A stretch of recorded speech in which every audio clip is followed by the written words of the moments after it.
subscribe now and press the bell icon. Never miss an update. Assalamu alaikum students. Today we are going to study about life cycle of bacteriophage from chapter number 5 variety of life of FSC part 1 biology book. Bacteriophage जैसा कि इसके बारे में already हम जानते हैं कि ये एक कंप्लीट मैच्योर इन्फेक्शियस पार्टिकल है जिसे बैक्टीरिया ईटर्स के नाम से भी जाना जाता है। इसके अगर हम स्ट्रक्चर की बात करें तो वो हम प्रीवियस लेक्चर में ऑलरेडी काफ़ी डिटेल से डिस्कस कर चुके हैं। अगर आपसे वो लेक्चर मिस हो गया है तो प्लीज़ प्लेलिस्ट में जाइए और उसको दोबारा से देख लीजिए, क्योंकि उसके स्ट्रक्चर को अंडरस्टैंड करना बहुत ज़रूरी है ताकि आप इसके लाइफ साइकिल को अच्छी तरह से अंडरस्टैंड कर सकें। लाइफ साइकिल में बेसिकली ये दो तरह के फॉर्म्स शो करता है। One is lytic cycle and second is lysogenic cycle. सबसे पहले हम बात करते हैं बैक्टीरियोफेज लाइफ साइकिल में लिटिक फॉर्म और लिटिक साइकिल की। Lytic cycle of bacteriophage life cycle is further divided into main 5 steps, जिनमें सबसे पहले है attachment of virus to bacteria, second is entrance of viral DNA into host, third one is replication of viral DNA and synthesis of protein, number 4 is assembling of viral DNA and protein, and the last one number 5 is lysis. सबसे पहले हम बात करते हैं step number 1 यानी कि attachment of virus to bacteria. Bacteriophage की replication में सबसे पहला और सबसे इम्पॉर्टेंट स्टेप है इसकी लैंडिंग, यानी कि इसकी अटैचमेंट विद द बैक्टीरियम। इसमें क्या होता है कि रिसेप्टर साइट पे जो वायरस है या जो बैक्टीरियोफेज है, जो वायरोन है, वो अटैच होगा। अब ये बिल्कुल इसी तरह है जैसे अगर कोई हेलीकॉप्टर या कोई प्लेन वगैरह ने एयरपोर्ट पे लैंड करना हो, और अगर हम बिलखसूस हेलीकॉप्टर की एग्जांपल लें तो वो एक खास किस्म के सर्कल और हेलीपैड पे आके लैंड होता है, यानी कि वहां पे उसकी मार्क सेट होता है। इसी तरह बैक्टीरियम की जो सेल वॉल है उसके ऊपर भी रिसेप्टर साइट है जहां पे आके ये वायरोन और ये बैक्टीरियोफेज अटैच होगा। उसके बाद और अटैचमेंट के लिए हम जानते हैं कि इसकी जो हेक्सागोनल प्लेट है, लोअर प्लेट है कॉलर के ऑपोजिट साइड पे, बेस प्लेट जिसे कहते हैं, उसके साथ 6 फाइब्रस टेल्स अटैच होती हैं और वो टेल्स एक्चुअली इसको बैक्टीरिया के ऊपर अटैच होने में हेल्प आउट कर रही होती हैं। तो यहाँ पे ये रिसेप्टर साइट के साथ अटैच हो जाता है, इसे हम एड्सॉर्प्शन भी कहते हैं। अटैच होने के बाद ये जो हमारे पास बैक्टीरियम की रिसेप्टर साइट है on its cell wall and जो हमारा वायरोन है, जो उसकी फाइब्रस टेल्स है, ये आपस में एक वीक केमिकल बॉन्डिंग भी, केमिकल यूनियन और केमिकल एसोसिएशन भी शो करती हैं। सेकेंड स्टेप आता है entrance of viral DNA into host, यानी कि अब वायरस अटैच हो चुका है, एड्सॉर्प्शन कंप्लीट हो चुकी है on host that is bacterium. अब इसने एंटर होना है इसकी बॉडी के अंदर। तो इस स्टेप को, इस एंट्रेंस को हम पेनिट्रेशन कहेंगे। तो फर्स्ट स्टेप था अटैचमेंट और एड्सॉर्प्शन एंड सेकंड स्टेप है इसका एंट्रेंस और पेनिट्रेशन। इसमें क्या होगा, जो टेल है वो एक खास किस्म का एंजाइम रिलीज करेगी जिसे हम लाइसोजाइम कहेंगे। लाइसोजाइम का काम क्या है, ये सेल वॉल के उस पोर्शन पे जहां पे ये आके अटैच हुआ है उसे डिसॉल्व कर देगा ताकि ये अपना genetic material easily host cell के अंदर पेनिट्रेट कर सके। अब यहाँ पे तो सेल वॉल का पोर्शन डिसॉल्व हो गया।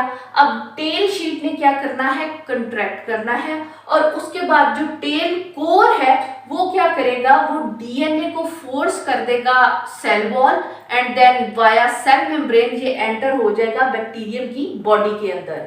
जबकि अगर हम प्रोटीन कोट की बात करें जो कि इसका main head and tail region बना रहा था, वो बॉडी से बाहरी, जो बैक्टीरियम है, जो होस्ट है, उसकी बॉडी से बाहर ही रहेगा। यानी कि यहाँ पे सिर्फ जो जेनेटिक मटेरियल है, जो डीएनए है, वो ही होस्ट सेल के अंदर पेनिट्रेट होगा। मुख्तलिफ किस्म के, अगर हम बिलखसूस एनिमल वायरसेस की एग्जांपल लें तो उसमें जो वायरोन है या जो बैक्टीरियोफेज है वो कंप्लीटली, एनिमल वायरस जो है वो सेल के अंदर कंप्लीटली एंटर होता है। वो बिल्कुल इस बैक्टीरियम के जो इसका होस्ट है उसकी बॉडी में इसकी जो एंट्रेंस है उससे मुख्तलिफ होता है, यानी कि वहां पे जो प्रोटीन कोट है वो भी होस्ट सेल के अंदर एंटर होता है। अब यहाँ पे अगर आप इस इंजेक्शन और इंजर्शन की बात करें या पेनिट्रेशन की बात करें डीएनए की into host through cell wall and through cell membrane, तो ये बिल्कुल ऐसे ही है जैसे आप कभी अगर डॉक्टर के पास आपका जाना हो या आपको इंजेक्शन लगा हो खुद या इंजेक्शन लगते देखा हो, तो आपने देखा होगा कि पहले डॉक्टर क्या करता है, आपका जो भी फॉर एग्जांपल अगर आम पे उसने इंजेक्शन लगाना है तो स्पिरिट के साथ इसको अब जगह को क्लीन करेगा। तो ये बिल्कुल ऐसे ही है जैसे बैक्टीरियोफेज मार्क कर रहा है होस्ट की बॉडी के ऊपर अपनी जगह, उसके बाद अटैचमेंट होती है। इंजेक्शन लगाने से पहले क्या करते हैं, वो इसका जो पुल है उसको पीछे को खींचते हैं जो सिरिंज है और उसके अंदर इंजेक्शन ताकि भर सके। बिल्कुल ऐसे ही जो शीट है वो कंट्रैक्ट होती है, तेल शीट, और जैसे ही इंजेक्शन को पीछे से वो उसका जो पंप है उसको पुश करते हैं तो जो उसके अंदर मेडिसिन है जब नीडल इंसर्ट हो जाती है तो वो बॉडी के अंदर चली जाती है। यहाँ पे भी ऐसे ही है कि जो कोर है वो क्या करेगा, वो डीएनए को यानी कि इंजेक्शन के अंदर मौजूद जो मेडिसिन होती है उसको बॉडी के अंदर इंसर्ट कर देता है। तो ये बिल्कुल इंजेक्शन लगने के फिनोमेना के एग्जैक्टली सेम परफॉर्म होता है। Third step in lytic cycle of a bacteriophage is replication of viral DNA and synthesis of protein. Replication या multiplication यानी कि identical copies produce करना। जैसा कि हमने देखा कि सेकंड स्टेप में इंसर्शन हो रही है, जो बैक्टीरियोफेज का जेनेटिक मटेरियल है या न्यूक्लिक एसिड है डीएनए, वो एंटर हो रहा है होस्ट की होस्ट सेल के अंदर। एंट्री के इमीडिएटली बाद आपने ये चीज नोट करनी है कि एंटर होने के बिल्कुल फौरन बाद ही ये बैक्टीरियोफेज का जो न्यूक्लिक एसिड है ये क्या करता है, ये होस्ट की बायोसिंथेटिक मशीनरी को ओवरटेक कर लेता है और उसके बाद होस्ट सेल को इंड्यूस करता है कि वो इसकी जो यानी कि बैक्टीरियोफेज की जो नेसेसरी वायरल इसके कंपोनेंट्स हैं यानी कि इसका डीएनए, इसकी प्रोटीन वो प्रोड्यूस करना शुरू करे। और जैसे ही इसके इन नेसेसरी वायरल कंपोनेंट्स की सिंथेसिस स्टार्ट हो जाती है, क्योंकि ऑलरेडी हम जानते हैं कि जेनेटिक मटेरियल या बायोसिंथेटिक मशीनरी जो है वो हाईजैक हो चुकी है, तो उसके साथ ही इनकी मल्टीप्लिकेशन भी स्टार्ट हो जाती है, यानी कि इसकी आइडेंटिकल मल्टीपल कॉपीज प्रोड्यूस होना शुरू हो जाती है। इसके फौरन बाद यानी कि स्टेप नंबर 4 में assembly of viral DNA and protein, जो कि स्टेप नंबर 3 में after multiplication and after hijacking host biosynthetic machinery, virus ने या जो बैक्टीरियोफेज है, वायरोन है, इन्फेक्शियस पार्टिकल है, अब उसने अपनी ढेर सारी जो वायरल कंपोनेंट्स की कॉपीज हैं यानी कि डीएनए और प्रोटीन वो प्रोड्यूस कर ली है। अब उन्होंने असेंबल होना है, इकट्ठा होना है ताकि एक नया जो फेज है वो प्रोड्यूस हो सके। प्रोटीन जैसा कि हम जानते हैं कि वो इस बैक्टीरियोफेज का हेड एंड टेल बनाएगा और इसके साथ ही इसके अंदर जो फेज पार्टिकल है उसका डीएनए भी इनकॉर्पोरेट हो जाएगा into this head region, head portion of this protein. इसके साथ ही हमारे पास नया फेज वायरस असेंबल हो गया। अब आपको याद होगा कि स्टार्ट में हमने बात की थी जब एड्सॉर्प्शन हुई थी, उसके बाद पेनिट्रेशन स्टेप में कि जो बैक्टीरियोफेज है वो खास किस्म का एंजाइम सिक्रीट करता है एट अटैचमेंट और रिसेप्टर साइट ऑफ बैक्टीरियम, जिसको हमने लाइसोजाइम का नाम दिया था। वो क्या कर रहा था, वो जिस पोर्शन पे आके बैक्टीरियोफेज अटैच होता है उस पोर्शन ऑफ सेल वॉल को डिसॉल्व करने में हेल्प कर रहा होता है। तो ये जो लाइसोजाइम है ये भी एक्चुअली जो बैक्टीरियोफेज डीएनए है वहीं से प्रोड्यूस होगा। तो यहाँ पे असेंबली के साथ साथ हमारे पास वो लाइसोजाइम भी रेडी है to act on next bacterium और होस्ट सेल। फाइनल स्टेप हमारे पास आता है lysis of bacterial cell wall.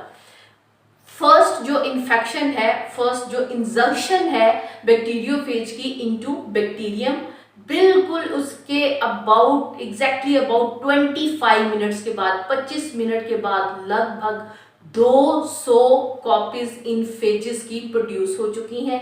वो क्या करती हैं, वो इस सेल वॉल को बर्स्ट करती हैं, बैक्टीरियम सेल को बर्स्ट करती हैं और सेल से बाहर निकल आती हैं। तो बैक्टीरियम सेल को बर्स्ट करने का ये प्रोसेस एंड रिलीज हो जाना इनटू सराउंडिंग लाइसिस कहलाता है, या यहाँ पे हमारा लिटिक साइकिल कंप्लीट होता है। अब वो जो न्यू फेजेस हैं जो इस बैक्टीरिया को बर्स्ट करके रिलीज हुए हैं, they are ready to infect new host और न्यू बैक्टीरिया, और लिहाजा यहीं पे हमें एक और जो लिटिक साइकिल है वो स्टार्ट होता दिखाई दे रहा है। और यहाँ पे हम बात कर रहे हैं कि लगभग 200 फेज रेडी होते हैं, 200 फेज वायरसेस रेडी होते हैं, 200 फेज वायरसेस बैक्टीरिया की वॉल को बर्स्ट करके बाहर रिलीज होते हैं। इसका मतलब है कि ये 200 नए होस्ट सेल को और बैक्टीरियम को इन्फेक्ट करने के लिए एकदम रेडी हैं। तो हमारे पास एक के साथ ही 200 नए लिटिक साइकिल्स स्टार्ट हो रहे होते हैं। अब ये जो फेज है जो ये लाइसिस परफॉर्म कर रहा है, यानी कि जो लिटिक साइकिल परफॉर्म कर रहा है और जो बैक्टीरियम की जो वॉल है उसको बर्स्ट कर रहा है, इसे हम लिटिक या विरुलेंट फेज कहेंगे। लिटिक क्योंकि ये लाइसिस परफॉर्म कर रहा है तो लिटिक फेज कहेंगे, या क्योंकि ये खतरनाक स्ट्रेन है इसकी जो कि इसमें इन्फेक्शंस कॉज कर रही है तो इसको हम विरुलेंट फेज भी कह सकते हैं। अगर हम डायग्रामेटिक प्रेजेंटेशन इसकी देखें कि किस तरह से फेज अपना डीएनए इंसर्ट करता है बैक्टीरियम के अंदर आफ्टर अटैचमेंट, तो वो कुछ इस तरह से आप लेबल डायग्राम इसकी ड्रॉ करेंगे, जिसमें सबसे पहले यहाँ पे हमें जो बैक्टीरियोफेज है उसकी ऑन बैक्टीरियम लैंडिंग दिखाई दे रही है। उसके बाद ये अपने टेल फाइबर्स को एक्सटेंड करके इसके साथ अपनी बॉडी को अटैच करता है। अटैचमेंट के बाद टेल की फर्दर यहाँ पे एक वीक एसोसिएशन बन जाती है, केमिकल यूनियन हो जाता है between this bacteriophage tell fibres and the bacterium. इसके बाद ये अपना जो जेनेटिक मटेरियल है, जो डीएनए है, वो पेनिट्रेट करेगा इसकी बॉडी के अंदर, बैक्टीरियम की बॉडी के अंदर। और इससे पहले हम जानते हैं कि ये जो केमिकल एसोसिएशन बनती है उसके बाद यहाँ पे लाइसोजाइम की एक्टिविटी स्टार्ट हो जाती है। लाइसोजाइम क्या करेंगे, इस पोर्शन को of the cell wall of bacterium इसको डिसॉल्व करेंगे एंड देन अपना जेनेटिक मटेरियल इसके अंदर पेनिट्रेट करेंगे। And after insertion of this genetic material यहाँ पे इसकी जो रेप्लिकेशन है वो स्टार्ट हो जाएगी। अगर हम ओवरऑल व्यू देखें लिटिक साइकिल का, तो सबसे पहले जैसे कि हमने बात की कि एड्सॉर्प्शन होगी दिस फेज, ये यहाँ पे दिखाया हुआ है। ये देखिए ये एक बैक्टीरियोफेज है, ये बैक्टीरियम है और ये अपना अटैचमेंट के बाद, एड्सॉर्प्शन के बाद पेनिट्रेट कर रहा है। यहाँ पे रेड कलर में आपको अंदर आता हुआ दिखाई दे रहा है इसका जेनेटिक मटेरियल। उसके बाद ये एक प्रोफेज फॉर्म में चला जाता है। यहाँ पे आपको अंदर की तरफ एक ब्लू कलर का सर्कल दिखाई दे रहा है जो कि एक्चुअली जो सिंथेटिक मशीनरी है, बायोसिंथेटिक मशीनरी है इस होस्ट सेल की, जिसको यहाँ पे हाईजैक किया हुआ है, ओवरटेक किया हुआ है इस फेज वायरस के डीएनए ने और जेनेटिक मटेरियल ने। जैसे ही ये इसको हाईजैक करता है उसके बाद ये इसके अंदर सिंथेसिस फेज स्टार्ट करता है, यानी कि यहाँ पे आपको ये रेड कलर में जेनेटिक मटेरियल और ब्लू कलर में जो प्रोटीन है वो प्रोड्यूस होती दिखाई दे रही है। प्रोटीन इसका हेड और टेल रीजन बनाएगी और साथ साथ में जो इसका डीएनए है वो मैच्योर होता चला जाएगा। यहाँ पे हमें एम्प्टी प्रोटीन हेड दिखाई दे रहा है। मैच्योरेशन फेज में क्या होगा, जो जेनेटिक मटेरियल है वो असेंबल हो जाएगा with in the empty head और हमारे पास टेल फाइबर्स आ जाएंगे आफ्टर असेंबली। अब ये रेडी है to leave the bacterium and to infect the other cells. तो यहाँ पे फिर फाइनल स्टेप हमारे पास होगा लाइसिस। इसमें ये इसकी जो वॉल है इसको बर्स्ट करेंगे, इसको हम विरुलेंट फेज और लिटिक फेज कहेंगे क्योंकि ये इन जो वॉल है बैक्टीरिया की उसको लाइस कर रहा है, उसको बर्स्ट कर रहा है एंड बाहर आ रहा है। अब यहाँ पे फिर से दोबारा से स्टेप नंबर 1 रिपीट होगा कि जो फेज है ready to attack another bacterium यहाँ पे देखें एब्जॉर्प्शन हो रही है, अटैचमेंट हो रही है and then penetrating its genetic material into the new host, और फिर पूरे का पूरा एक और लिटिक साइकिल स्टार्ट हो जाता है। स्टूडेंट्स, इसकी बिल्कुल इसी तरह से आप एक लेबल्ड डायाग्राम बनाएंगे और इसके साथ साथ इस पार्ट से जो क्वेश्चन पूछा जाता है वो एक लॉन्ग क्वेश्चन के तौर पे भी ये पार्ट पूछा जाता है, आइदर लाइसोजेनिक साइकिल और बिलखसूस lytic cycle of bacteriophage life cycle. तो आप जितनी भी आज की हमारी वीडियो थी उसमें प्रॉपर हेडिंग्स एंड सब हेडिंग्स के साथ हमने इस पूरे फिनोमेना को एक्सप्लेन किया है। उसके साथ आप इस तरह से इसकी लेबल डायग्राम मस्ट बनाएंगे, तो जिसमें सबसे पहले जो है वो आप मेंशन करेंगे किस तरह से फेज इंजेक्ट करता है DNA into host cell, and जो सेकंड डायग्राम है उसमें हमें पूरे का पूरा जो लिटिक साइकिल है वो दिखाई दे रहा है। आप काइंडली इसको नोट डाउन कर लीजिए, this is being very simple, ताकि आपको याद करने में भी आसानी हो और इसको अंडरस्टैंड करने में भी आसानी हो।